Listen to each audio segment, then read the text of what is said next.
that my family will take. It is important to treat people the way that you want to be treated. I have carried on the tradition of loving people through food. Please call right now or go online to make a monthly gift at Help Feeding America. Welcome to NTD Newsroom. I'm Fiona G. President Donald Trump wraps up a historic trip to the Middle East, leaving with trillions pledged in investments and having made major diplomatic moves. The first direct peace talks between Russia and Ukraine are over after less than 2 hours. Why the two sides don't seem to have made any major breakthroughs, and what President Trump says about the next steps. The House Budget Committee votes down President Trump's big, beautiful bill. Republican leadership's Memorial Day deadline now hangs in the balance. We'll have an in-depth analysis of what comes next.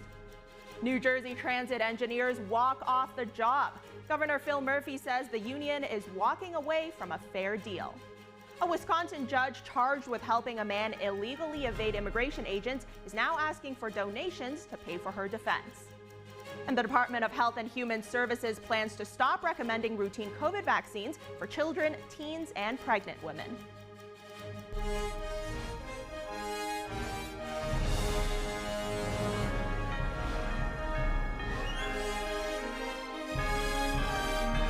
This is NTD Newsroom, live from our global headquarters in New York City. A major disruption for commuters this morning. Engineers with the Brotherhood of Locomotive Engineers and Trainmen are on strike, halting service on New Jersey Transit as of 12:01 a.m. today. Now that's left hundreds of thousands of riders scrambling for alternatives. We've got NTD's Chris Bobb. He's live at Penn Station with what commuters are now facing. Chris, give us the latest. So you can see behind me, the latest is the gates are closed here at New York Penn Station for customers wishing to travel on New Jersey Transit.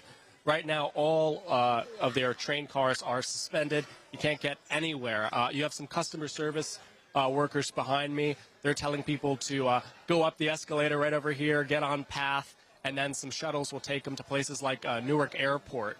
It's affecting 300,000 at least travelers, 70,000 of whom make the daily travel from New Jersey to New York to work. Governor Phil Murphy of New Jersey held a press conference this morning at 10 a.m. He addressed the concerns brought on as a result of the strike. Here's what he had to say. It is frankly a mess of their own making, and it is a slap in the face of every commuter and worker who relies on NJ Transit. What the people of New Jersey need right now is for the members of the BLET to step up and meet their obligations to the public. Let's end this strike, as we just said to a couple of their good members a few minutes ago. Our doors are open. We are ready to restart negotiations literally this second. But we need the BLET to come back to the negotiating table in good faith. This is the first strike in New Jersey Transit history in the past 40 years. The last one was in 1983. And all the people here that are stopping by, the word here is confusion. A lot of people are unaware that the strike was taking place. You see people asking the customer service representatives, how do I get back to New Jersey? And they're unaware of what to do. And we've been seeing that all morning. We have some comment here from Mark Wallace, who is the president of that brotherhood you mentioned, Brotherhood of Locomotive Engineers and Trainsmen. Here's how he's addressing customers who are concerned about the strike and also where the union negotiations are right now. We're asking for fair pay. We make almost $10 an hour less than all of the other locomotive engineers in the region in commuter service. We are the lowest paid commuter engineers in the nation, and we're asking for a fair pay package. That's all we're asking for, nothing more. So the worry here is that there's trainsmen. They're saying that they're underpaid significantly. If you look at the numbers that are coming out from New Jersey Transit, they're saying that they're paid $40,000 less than their counterparts. There was an agreement in March which brought both sides to the table, both the Brotherhood and New Jersey Transit, and they had a tentative agreement that would allow them to have basically the same pay as engineers on the Long Island Railroad. Now, that's kind of fallen apart. They've been going through this dispute for about 5 years now. Monday, there's going to be some remedy in the form of travelers getting some alternative routes put in. It's only going to accommodate about 20% of customers traveling from New York to New Jersey. Back to you, Fiona. Well, those commuters are in a bit of a tough spot right now. Chris, thank you. Moving on now to President Trump's Middle East visit. The president gave an update today on a major semiconductor agreement with the United Arab Emirates. Yesterday, the two countries also agreed to create a path for UAE to buy some of the world's most advanced AI semiconductors from American companies, a very big contract. This will generate billions and billions of dollars in business and accelerate the UAE's plans to become a really major player in artificial intelligence, making great progress toward the $1.4 trillion that UAE has announced that it intends to spend in the United States over the next couple of years. The deal reflects the Trump administration's confidence that the chips can be managed securely, in part by requiring data centers be managed by U.S. companies. Turning to Iran, the president said the U.S. sent the Islamic Republic a proposed agreement. It was the first public acknowledgement of a significant development in the high-stakes negotiations over Tehran's nuclear program.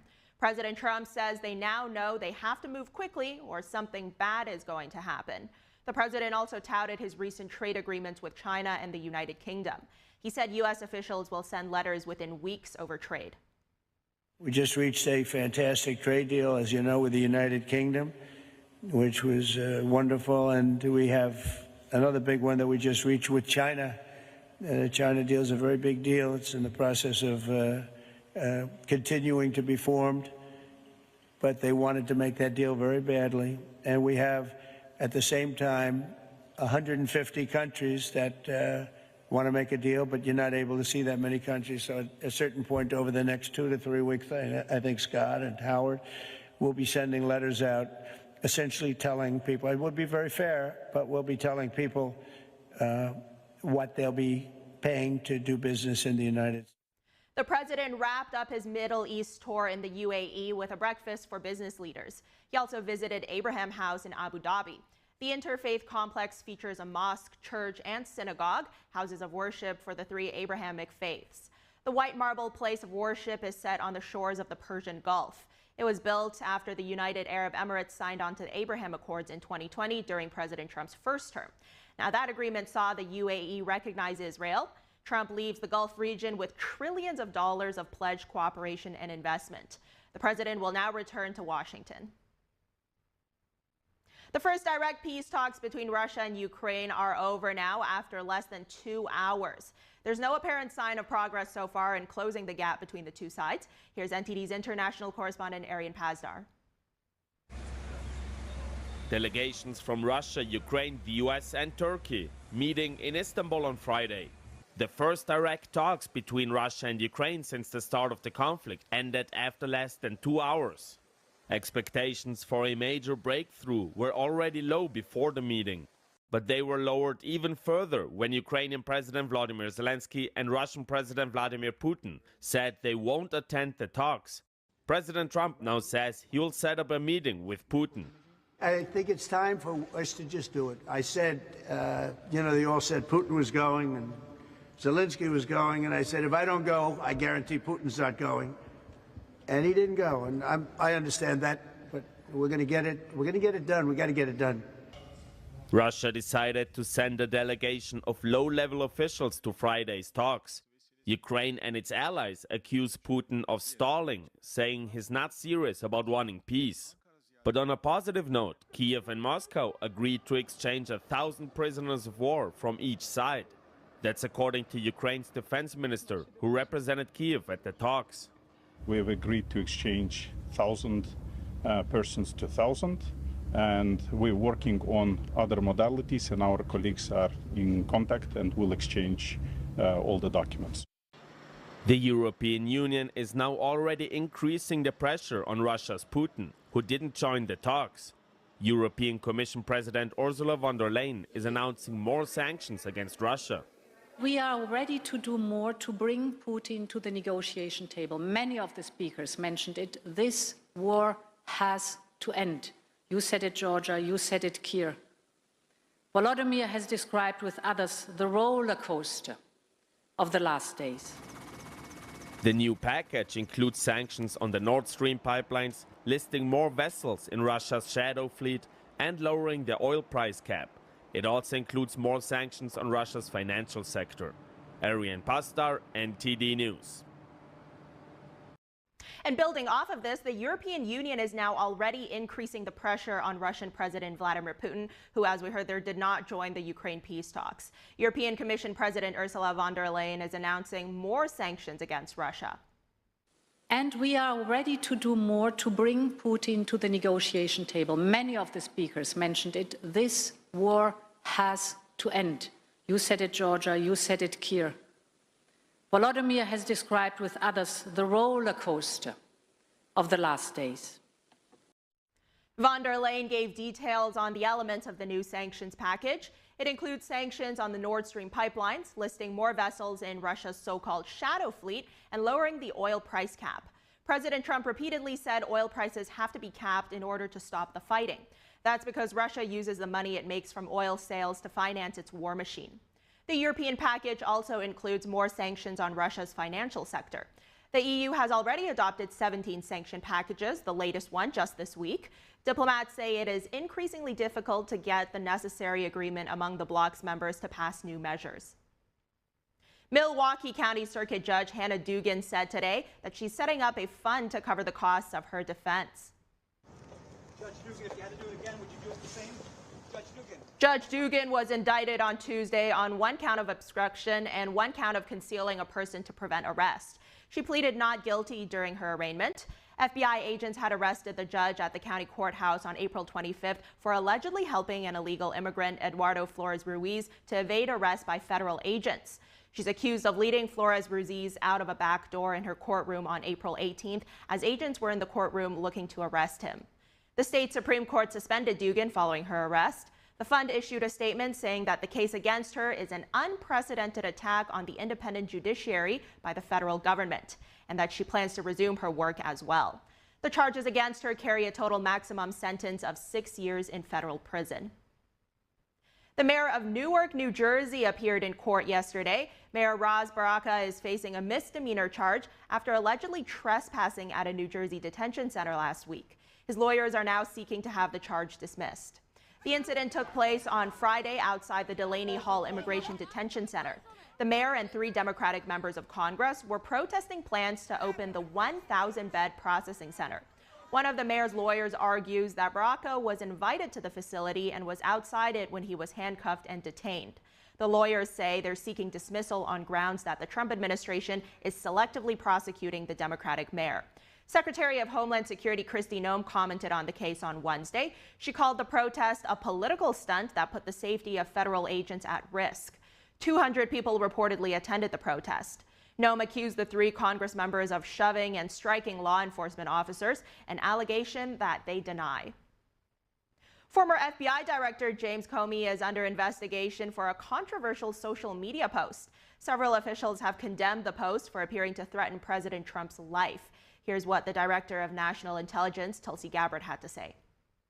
Comey himself admitted in his follow-on message that he knew that this was a political statement. Well, the only reason he knew that, Jesse, was because a little over a month ago, a bunch of anti-Trump, anti-Elon Musk protesters were proliferating the use of this 8647 slogan, which was a veiled call to action to murder the sitting president of the United States. The now deleted Instagram post showed what Comey called a shell formation, making up the numbers 8647. Officials in the Trump administration said this was a veiled threat against Trump, who is the 47th president of the U.S. The Merriam-Webster dictionary says that the number 86 is sometimes used to informally mean to get rid of. Comey has denied knowing about the connotation. He says he took the post down because he opposes violence of any kind. Current FBI Director Kash Patel said on X, the Bureau is working with the Secret Service to investigate Comey. Coming up, the House Budget Committee votes down President Trump's big, beautiful bill. Republican leadership's Memorial Day deadline now hanging in the balance. We'll have an in-depth analysis of what comes next after this break.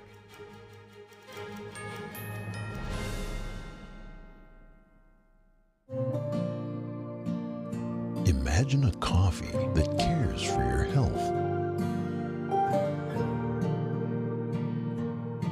Expertly fermented with a 50 enzyme complex to enhance flavor and remove bitterness. Small batch roasted to a decadent medium dark, resulting in a brew that is gentle on digestion, low acid, and up to 90% less caffeine than regular coffee.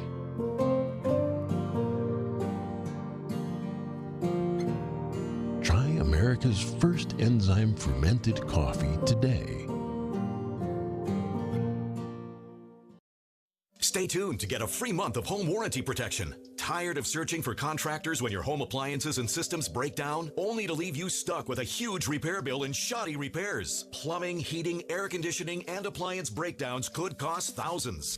Hi, I'm Ty Pennington, here for Choice Home Warranty. They protect my home from expensive repairs, and they can do the same for you.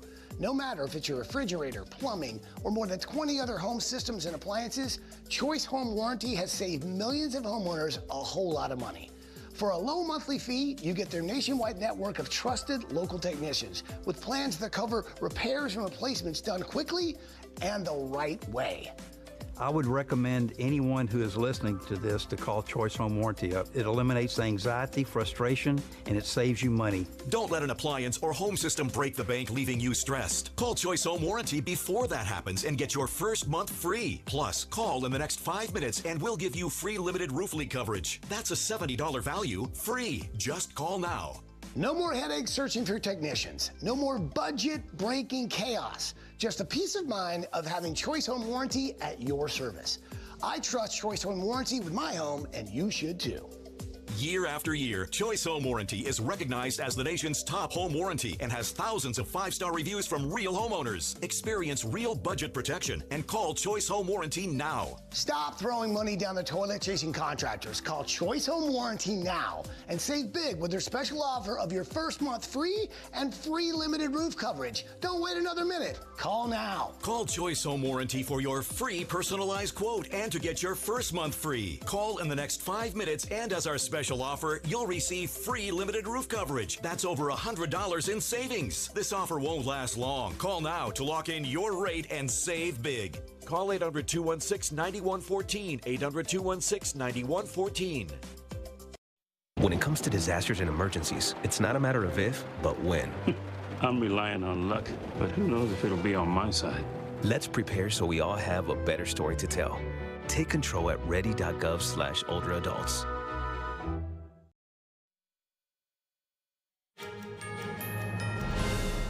Welcome back. Fiscal hawks in the House's Budget Committee this Friday, that's today, voted down President Trump's big, beautiful bill 16-21.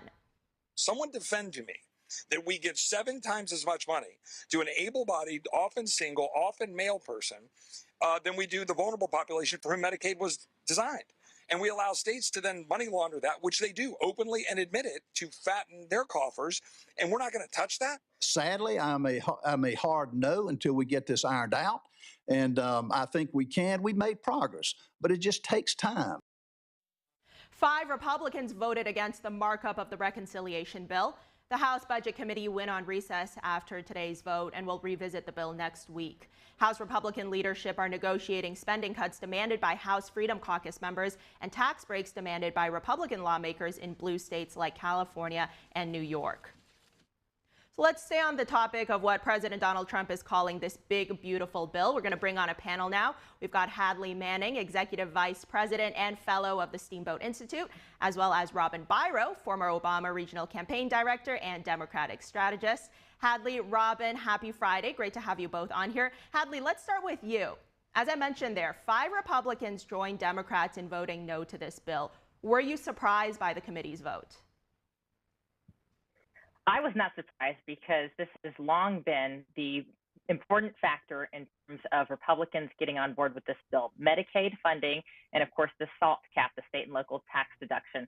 So if those two pieces aren't in line, you're not going to see voting to support the big, beautiful bill. Importantly, this is Congress's main role. They have the power of the purse. So passing a budget, especially when Republicans have the majority in the House where the budget bill originates, this is their chance to exercise their power and deliver what they believe Americans voted for, which is transformative change when it comes to federal deficits and to the federal budget. Robin, what's your take on all of this? There's a lot of debate happening with this bill. Yes, there is. And everything that Hadley said is actually very true. It depends on a number of factors, including what happens with the SALT information. But you know, Democrats are going to exploit this, make no mistake, and we will be showing that the Republicans aren't as unified as they've been portraying. And President Trump himself has been saying this is not the time for grandstanding. I imagine that he is none too pleased with this vote today, but I believe that we will have an answer by sometime, probably about the same time next week. And Hadley, what do you make of Robin's statement there about Democrats kind of exploiting this? Well, naturally, in the political system, you're going to exploit any difference of opinion in the opposition party. But I believe that Representative Roy is making an excellent point, you know, when he talks about Medicaid funding. If you go back to 2014, when the Medicaid really rolled out to states under the Affordable Care Act or Obamacare, the federal funding match rate for those new Medicaid enrollees was 90%. So the federal government was taking on a huge lion's share of the funding for this Medicaid expansion. We've never revisited that. And unfortunately, it's created a situation where states are getting 90% of funding from the federal government for new enrollees, but a lower match rate for traditional Medicaid enrollees. That's single moms, that's children, that's people who are not able to work because they're people with disabilities. And so that has created, unfortunately, a bifurcated system inside of the Medicaid program where states have a perverse incentive to enroll more people who are working age, able-bodied adults, and often to the detriment of traditional enrollees like single moms, like children, and like people with disabilities. So we've got to fix that. This is an opportunity for Republicans to change some things about the funding in Medicaid to address that. However, of course, it's all wrapped up in a big, very big, beautiful bill, and these budget negotiations can get very complicated. Well, Robin, Hadley brings up there, you know, kind of a main point of friction here, which is these proposals related to Medicaid. We've got on one side, you know, some fiscal conservatives, they want even more cuts. And then we've got Democrats who are saying, you know, this is going to take away coverage for millions of people who need it. Is there any proposal in this bill related to Medicaid, Robin, that you would say is causing the most friction among committee members? The entire thing is causing friction right now with Democrats, especially anything that threatens Medicaid. But I just want to say that I'm more interested in what happens when this does eventually pass the House and goes to the Senate, because there are deficit hawks in the Republican Party. Certainly, Senator Rand Paul is one who will be watching what happens with the national deficit, because right now it stands at $36.8 trillion. The per taxpayer share of that is $323,050, and deficit hawks like Rand Paul won't be having the additional $4 trillion tacked onto our national deficit. So that is a conversation that I'm eager to see how it plays out. To Robin's point, Hadley, is there any way here to bridge these two sides? Is there any sort of concession you could think of that both parties could maybe somewhat end up agreeing to? Well, this is where we might look at the SALT tax. We're a very interesting political coalition. It's always been an interesting political coalition when it comes to how members break up on the state and local tax deduction, because this is a tax deduction that primarily benefits people who have high levels of property tax and higher level of income. Those are people who are wealthier. Many of them reside in blue states, and for that reason, many Democrats are opposed to getting rid of the state and local tax deduction. It kind of goes against the progressive mentality, however, because this is, again, a tax deduction that primarily benefits people who are already well-resourced.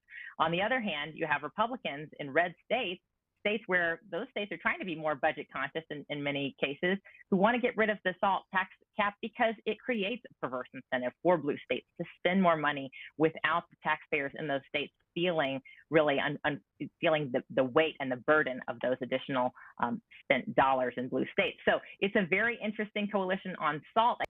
Used bipartisan for or against the SALT tax deduction. The Medicaid issue, unfortunately, is partisan.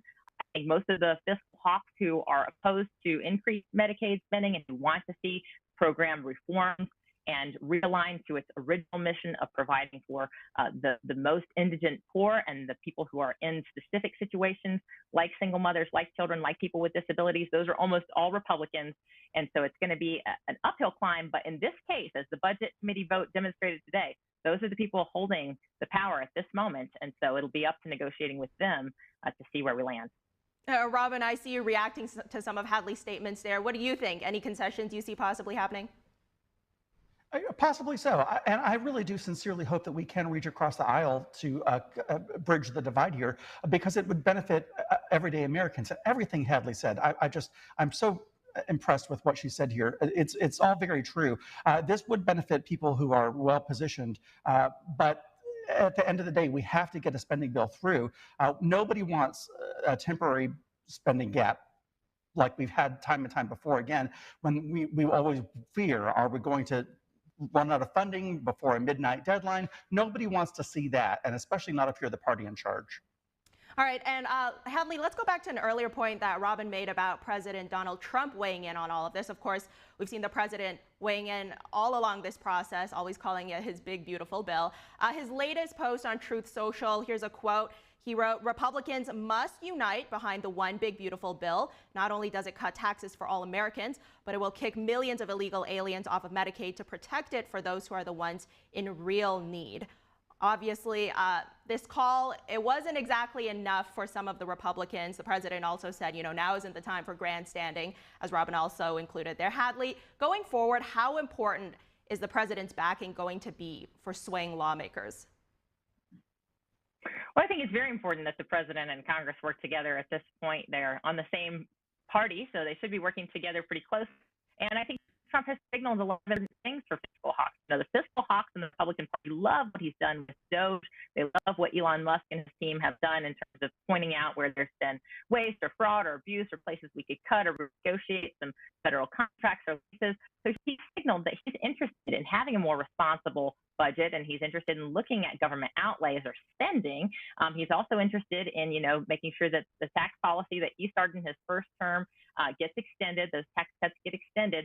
And so if you want to do tax cuts and if you want to have economic growth, then you also have to be responsible when it comes to the long-term fiscal picture. And that means looking at government spending. The unfortunate reality for President Trump or any president is that many of the most expensive programs in our federal budget are things like Social Security, like Medicare, like Medicaid. These programs tend to be popular because there are many enrollees, beneficiaries who depend on those programs. So when you start talking about making changes, even if they are reforms, even if they're not technically cuts because they're reductions in future projections of spending, it looks like a cut because that's what the political opposition is always going to say. Look at Paul Ryan. Remember how he proposed many changes to these entitlement programs, and he paid a political price for that. So President Trump is smart. Politically, he wants to avoid any cuts or any discussions that might even look or smell like cuts to entitlement programs that might be popular. But these are the biggest drivers of our federal spending, the biggest drivers of our federal debt. And so if we want to address those things, we're going to have the political courage to do so. All right, Robin, final word to you today. A broad question here. What happens next? What's at stake here, Robin? A lot more negotiations. These Republicans that are the holdouts will make sure that their needs are met here. They have very specific goals in mind, and I'm actually really eager to hear what they have to say, because Democrats always want to protect the most vulnerable among us, and that certainly is the people that are on Medicare and Medicaid.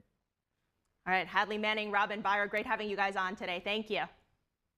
Thank you. Thank you. Moving on, lawmakers are raising concerns about the Chinese Communist Party's ties to Duke University. They're concerned here about the Chinese regime's access to sensitive defense-related technology. Here's NTD's Melina Weisskopf with the report. Chairman of the Education Committee and Select Committee on the CCP are sounding the alarm on Duke University's China-based campus, Duke Kunshan University, DKU. DKU was established in 2018 as a joint institute between Duke and Wuhan University. Wuhan University is a direct extension of the Chinese military and intelligence apparatus. The lawmakers told Duke University President Vincent Price in a 7-page letter, Wuhan University administration and faculty members hold joint appointments at DKU, positioning them to directly influence research priorities. train students, and recruit talent in critical fields targeted by Beijing's military-civil fusion strategy, including defense-grade energy systems, artificial intelligence, and biotechnology.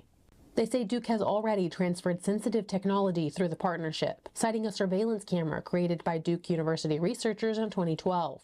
It cost $25 million in tax dollars. Today, this Duke-developed technology serves the CCP's vast surveillance apparatus, oppressing millions of people throughout China, including in Tiananmen Square, the chairman wrote.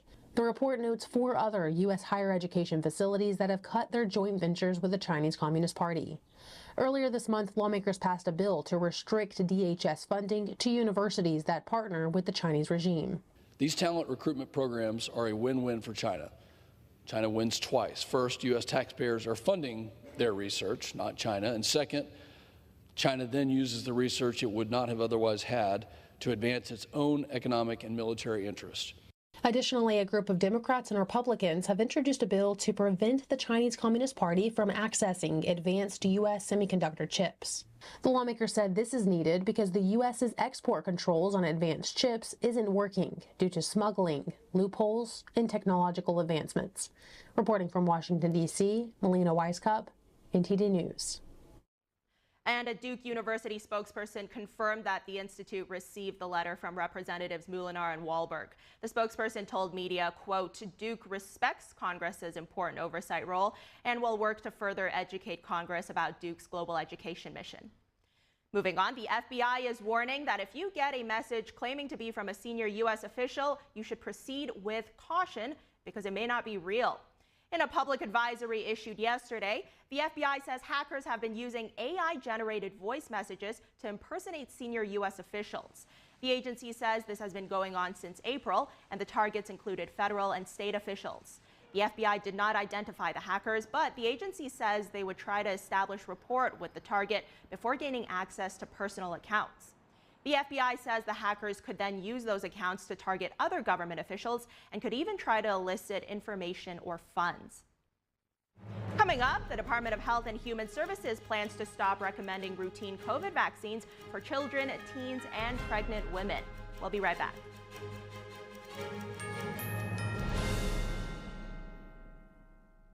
Discover the ancient secret to vitality and longevity with Puretang Black Ginseng. Crafted from premium 6-year-old Korean ginseng, each root is carefully nurtured for over 2,260 days, undergoing a traditional 9-round handcrafted process of steaming and drying to unlock full potency and absorption. Experience pure, natural energy with Puretang Black Ginseng. Order now at puretang.com. Amazing grace, how sweet the sound that saved a wretch like me. I once was lost, but now I'm found. Was blind, but now I see. They're just young people, hungry, homeless, and vulnerable. Abused youth often feel safer on the street. Now, more than ever, that's the most dangerous place of all. Covenant House is helping young adults facing homelessness. We're providing safe shelter to thousands, but the need is overwhelming, and no young person is ever turned away. Please call or go online now with your gift of $19 a month to help a young person. You'll provide safe shelter, hot meals, and medical care. Your gift will show them they're loved. Homeless young people are afraid and alone with nowhere else to turn. You want to know that there's somewhere you can go that's safe. So the Covenant House did that for us. Please call now with your gift of $19 a month. We'll send you this blanket as a reminder of the comfort your gift provides a young person tonight. Please don't wait. Your gift is the lifeline a young person needs now. Call the number on your screen or go online to safeplacetosleep.org. Thank you for saving precious lives.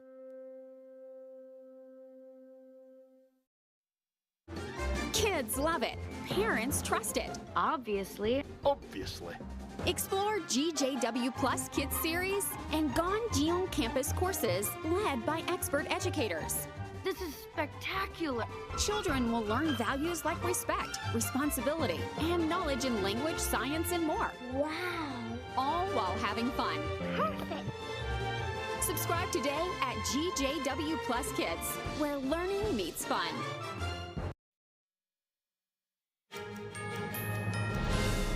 Thanks for staying with us. The Supreme Court is reviewing a major case that could impact who gets U.S. citizenship and how much power judges have to block presidential actions. NTD's Daniel Monahan has the key takeaways from yesterday's hearing on President Trump's birthright citizenship order. President Trump's executive order aims to stop the children of illegal immigrants from automatically becoming U.S. citizens. It would also apply to children of people visiting America or on a temporary visa. 3 judges blocked the order nationwide. Now the Trump administration wants those blocks removed, saying judges shouldn't have the power to stop a policy across the entire country. Some justices were skeptical. Justice Ketanji Brown Jackson said limiting nationwide injunctions would make it harder for people to go to court to protect their rights. She said the government's argument seems to turn the justice system into a catch-me-if-you-can kind of regime. The administration pushed back, saying the government is the one racing from court to fight off legal challenges just to implement the new policy. Justice Elena Kagan expressed frustration at how lower courts behave with regards to nationwide injunctions. And, you know, look, there are all kinds of abuses of nationwide injunctions. Kagan said the current system encourages judge shopping, where people file cases in courts they think will favor their side. She pointed out that under the first Trump administration, many cases were filed in San Francisco, while under Biden, they were filed in Texas. But I think that the question that this case presents is that if one thinks that it's quite clear that the EO is illegal, how does one get to that result in what time frame on your set of rules without the possibility of a nationwide injunction? Justice Sonia Sotomayor suggested the administration misinterpreted the 14th Amendment, which states all persons born or naturalized in the United States and subject to the jurisdiction thereof are citizens of the United States and of the state wherein they reside. As far as I see it, this order violates 4 Supreme Court precedents. Justice Clarence Thomas seemed the most sympathetic to the Trump administration's position, suggesting that nationwide injunctions don't have a solid historical basis. So we survived until the 1960s without universal injunctions. Justice Brett Kavanaugh suggested class action lawsuits could be an alternative to broad court orders. The conservative justices on the court seemed willing to limit the ability of lower court judges to issue universal injunctions, but they also appeared reluctant to issue a ruling without further exploring the legal merits of Trump's order. The case could return to the court after more review in lower courts. Daniel Monahan, NTD News. New York University is withholding the diploma of a student who spoke at its graduation ceremony Wednesday. Logan Rozos repeatedly referred to Israel's actions in Gaza as genocide. He said that genocide is supported by the U.S. and paid for with tax dollars. The main problem the university seems to have is Rozos' promise to comply with school rules. Then he allegedly delivered a speech that did not do that. The school is withholding his diploma while it considers disciplinary actions. Rozos majored in cultural criticism and political economy. Meanwhile, Harvard University has agreed to settle a lawsuit by a student alleging widespread anti-Jewish hatred on campus. This ends a 16-month legal battle. The legal challenge was brought by Alexander Kestenbaum, a nonprofit group Students Against Anti-Semitism, in January 2024. The terms of the settlement remain confidential. The students' claims were dismissed with prejudice, meaning the case cannot be brought back into court. The school said in a statement that Harvard and Mr. Kestenbaum acknowledge each other's steadfast and important efforts to combat anti-Semitism at Harvard and elsewhere. Kestenbaum posted about the lawsuit on X, saying with the lawsuit, Harvard began efforts toward reform. The Post said with President Trump's efforts, Harvard will face a stark choice to, quote, enforce its policies and uphold its federal obligations, or lose out on taxpayer funding and continue to destroy the university's reputation. Authorities say that they've thwarted a plot to attack a U.S. military base. A former Michigan Army National Guard member is facing federal charges after attempting to carry out a shooting on behalf of the ISIS terrorist group. A 19-year-old man has been arrested for allegedly plotting the attack near the U.S. Army's Tank Automotive and Armaments Command Center in Warren, Michigan. Federal officials say the suspect provided weapons, including armor-piercing ammunition, and helped plan the assault. His plot was foiled after he launched a drone near the base. The FBI's Joint Terrorism Task Force led the investigation. FBI Director Kash Patel praised the quick action of agents and intelligence teams. He also warned on Fox News that anyone targeting the U.S. military would be met with the full force of the law. The suspect faces up to 20 years in prison for each count and is currently in custody awaiting trial. The FAA is under renewed scrutiny after another communications failure, this time at the Denver Air Route Traffic Control Center. The FAA said yesterday a Denver air traffic control lost communications for about 2 minutes on Monday. It said a controller was able to redirect pilots using an emergency frequency and no aircraft lost separation. But lawmakers are raising concerns about the increase of such outages. The FAA says aging systems are to blame. A recent government report found 51 of the agency's 138 air traffic control systems are outdated. Transportation Secretary Sean Duffy proposed spending billions in emergency funding to fix the aging infrastructure over the next 4 years. The latest incident follows similar failures at Newark Liberty Airport, where equipment breakdowns triggered major air traffic slowdowns. Talks on reducing flights are now in their third day. And the FAA says Newark simply cannot handle the current flight volume, especially during construction on a critical runway. The agency is now proposing caps of 56 flights per hour during construction and 68 per hour at other times, plus targeted cuts between 6 a.m. and 11 p.m. Moving on, the Department of Health and Human Services plans to stop recommending routine COVID vaccines for children, teens, as well as pregnant women. A senior agency official confirmed this news to the Epoch Times. According to the initial report by the Wall Street Journal, a formal announcement is expected in the upcoming days. Currently, the Centers for Disease Control and Prevention recommend that individuals 6 months and older receive an updated COVID jab. HHS Secretary Robert F. Kennedy Jr. was a vocal opponent of COVID-19 vaccine mandates before taking over the Federal Health Agency. He has frequently questioned their efficacy and safety. And in 2021, Kennedy also petitioned the FDA to revoke the emergency use authorizations of COVID vaccines. The Journal reported that the FDA plans to debut a new framework for vaccine approvals next week. The FDA is rolling out a new review process for food chemicals already on the market. The agency says the goal here is to better protect public health by using a more systematic, science-based approach to reviewing ingredients in food products. Health and Human Services Secretary Robert F. Kennedy Jr. called the move part of a broader effort to improve food safety, saying, quote, "No parent should ever worry about what's in their child's food." The FDA is now looking beyond artificial dyes to include preservatives and other chemicals used in processed foods. The agency says it will examine ingredients like titanium dioxide and ADA, which is a whitening agent used in bread and cereal flours. Officials say the changes aim to improve transparency and help consumers make more informed choices. Meanwhile, In-N-Out Burger is making changes to its menu as well in response to growing health concerns over synthetic food dyes. The California-based chain is removing artificial ingredients from some items, including 2 of its popular drinks. Here's NTD's Christina Corona. I'm standing outside of the In-N-Out in Baldwin Park, where the iconic chain announced that it's cleaning up its menu. In-N-Out announced that it will be taking out artificial ingredients from 2 of its popular drinks and changing its ketchup.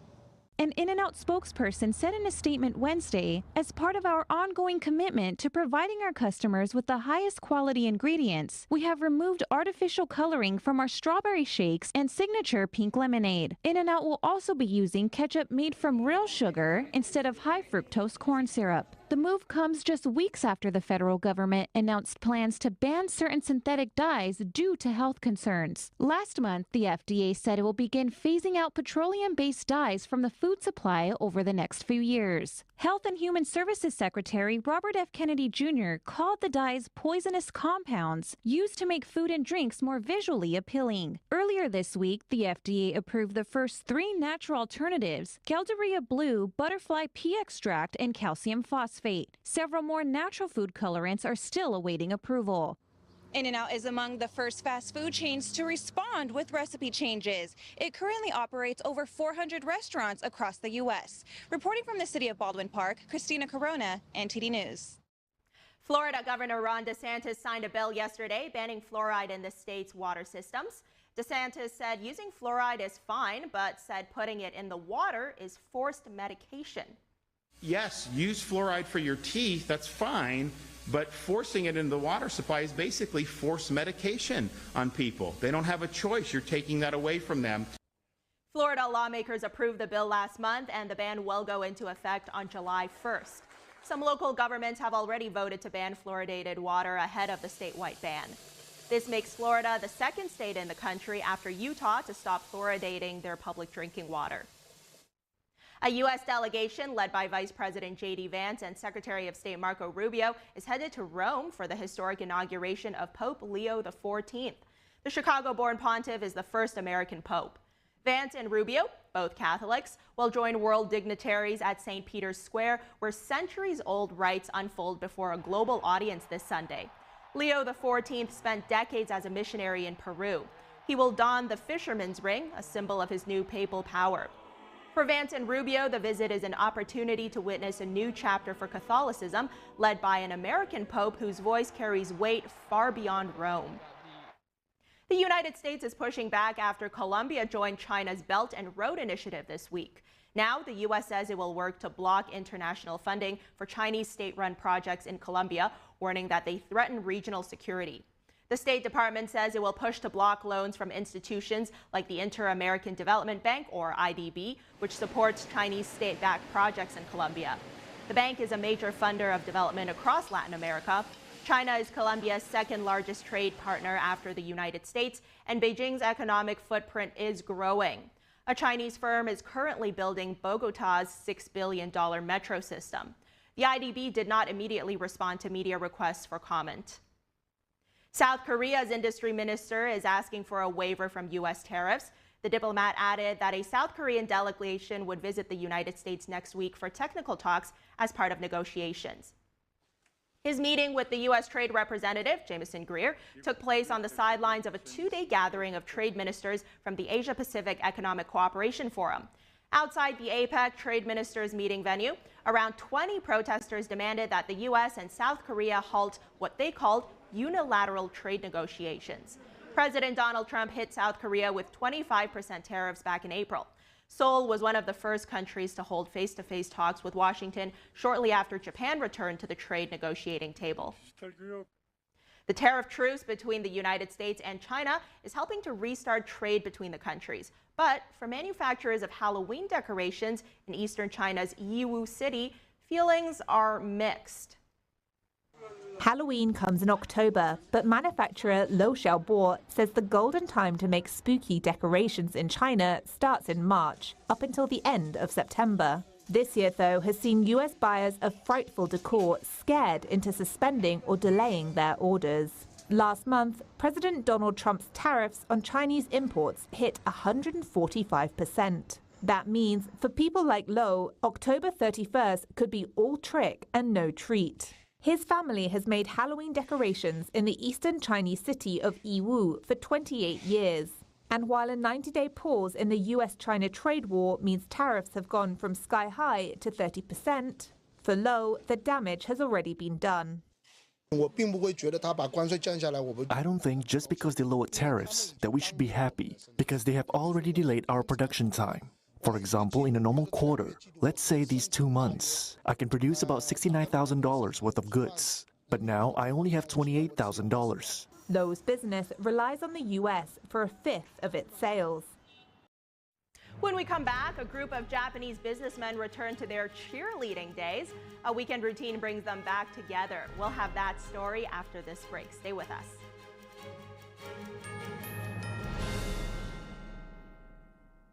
Shenyun Creations, the streaming platform from Shenyun, featuring world-class dance, past programs, and all original music.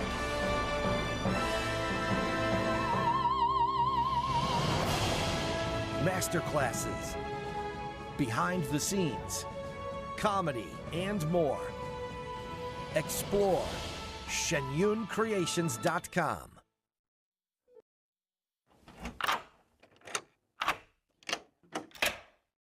I'm Jonathan Lawson. If you're 50 to 85, please listen closely. The lock I want to talk to you about isn't the one on your door. It's a rate lock for your life insurance that guarantees that once you're insured, your rate can never go up at any time for any reason. Many policies you see don't have one, but you can get a lifetime rate lock from Colonial Penn. This plan was designed for people on a fixed income with coverage options that start at $9.95 a month. That's less than 35 cents a day. Your rate is locked in for life. Coverage can never be canceled, and your acceptance is guaranteed. You cannot be turned down because of your health. See for yourself. Call for an information kit and gift. Both are free with no obligation. Call 1-800-624-6556 for your free information and your free gift. That's 1-800-624-6556. 1-800-624-6556. Call now. We said we'd never break the 3-second rule. We'd never make a separate dinner. And never do that. We'd never let them sleep in our room. And never become a minivan mom. Hey, Chris. Okay, well, I'm not at my desk right now. As parents, we say never a lot, but never happens.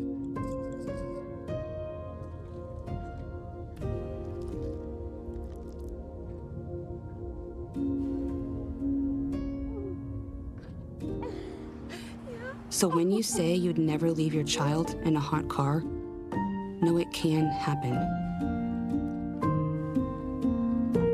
Before you leave the car, always stop, look, lock.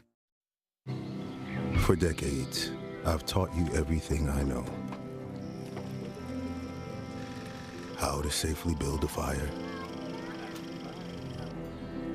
and how to control the flames. But I can only teach wildfire prevention. Only you can prevent wildfires.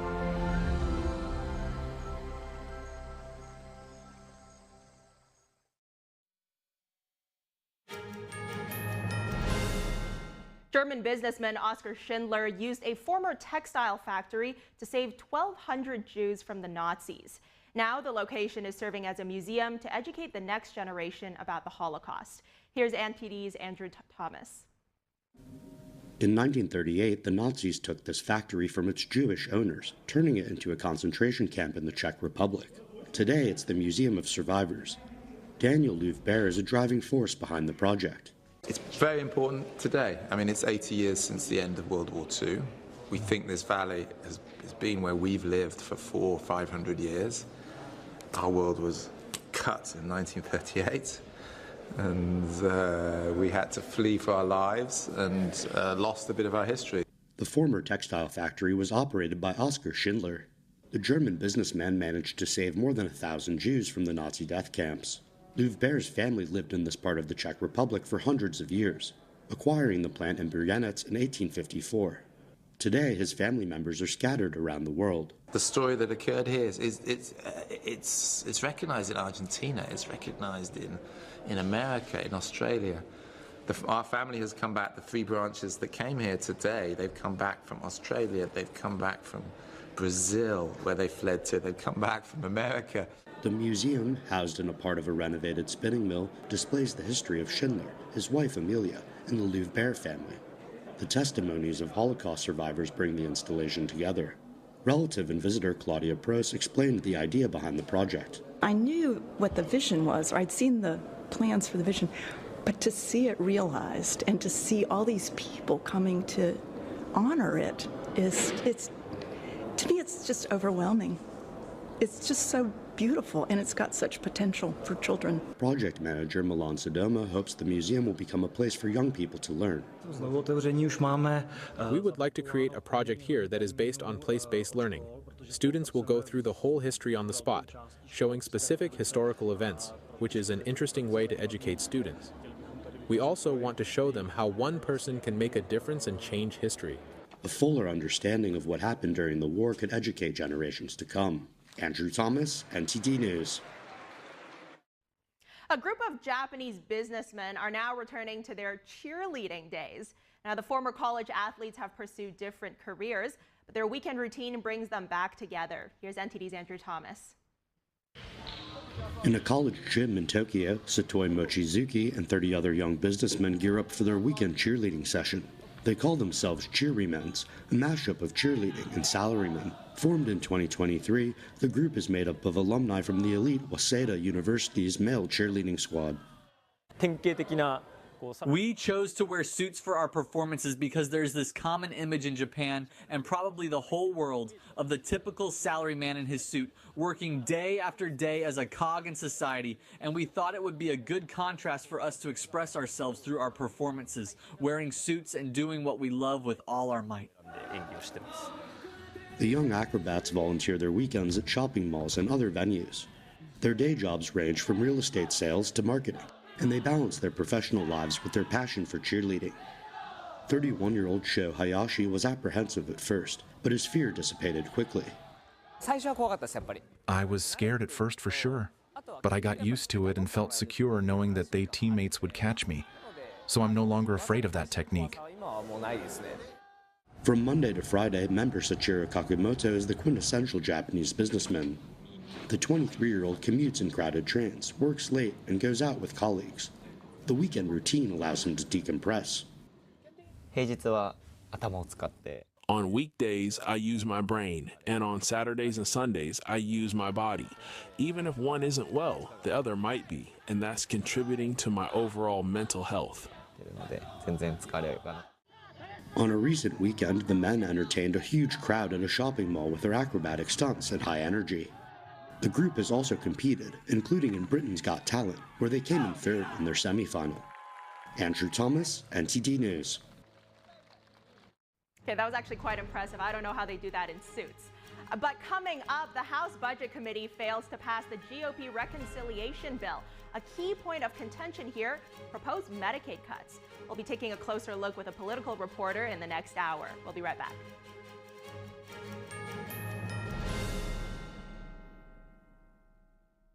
Hurry in and shop Mathis Home today during the Monumental Savings Event for deals in every department. Get huge discounts on hundreds of sofas in all the latest styles.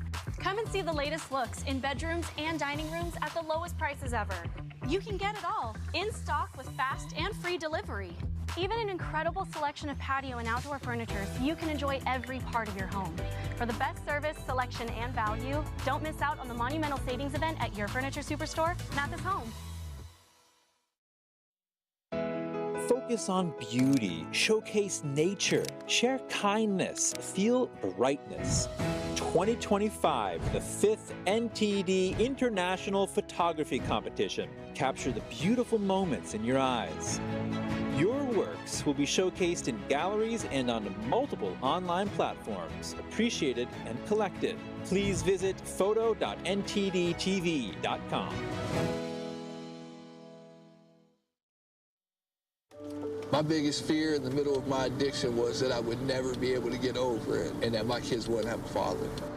I overdosed on heroin and I lived. And I started thinking, you know what? This isn't my story. For the longest time, fear held me back from ultimately being who I wanted to. I found the fatherhood program and it was one of the best decisions I've ever made in my life. My desire to change had finally outweighed my desire to stay the same.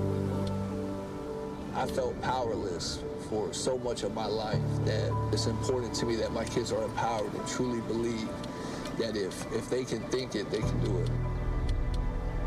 I definitely had to become a better man to be a better father. For the first time, I finally feel like I'm exactly where I should be, where I want to be.